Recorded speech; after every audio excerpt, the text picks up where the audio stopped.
galerinha do YouTube, hoje estou aqui mais uma vez com minha prima Maria Beatriz, né? E hoje eu fui convidada para fazer um teste com esse creme, né? Que foi presente de Maria da Luz, nossa tia, que ela é revendedora de cosméticos da Natura. E ela presenteou Maria com esse creme, que é Tonhonhon. Então ela já tomou banho, então agora vamos pentear. Primeiro vamos colocar um pouquinho de creme.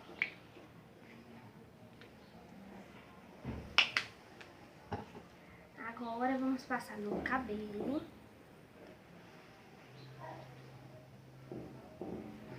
Assim.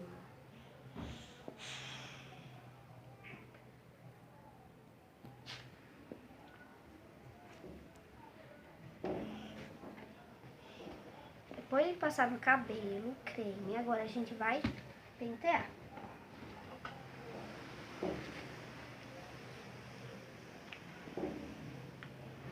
É muito bom esse creme.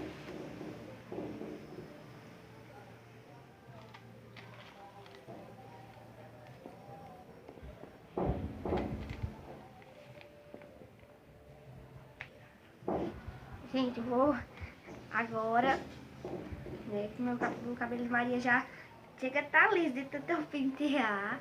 E agora a gente vai colocar mais um pouquinho. Só que dessa vez a gente vai colocar mais um pouquinho para modelar os cachinhos de Maria, né? Então, passa um pouquinho, fazer assim, tipo umas batidinhas para definir os cachinhos, certo? Aqui a celeira.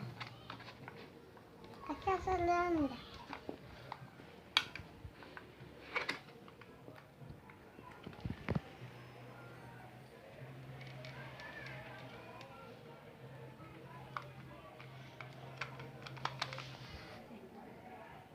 Pronto, coisa linda!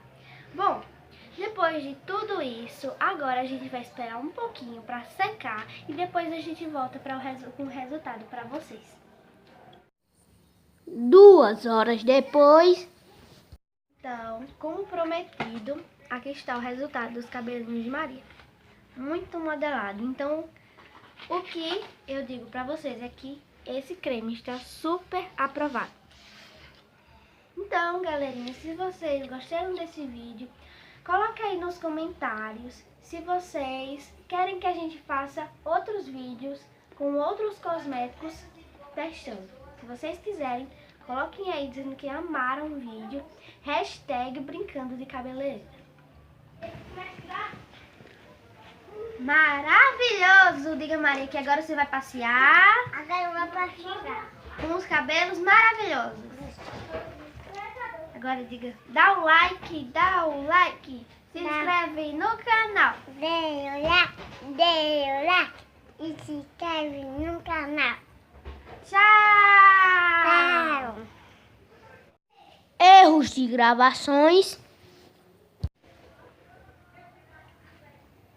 Maravilhosa! Ficou lindo, não foi os cabelos?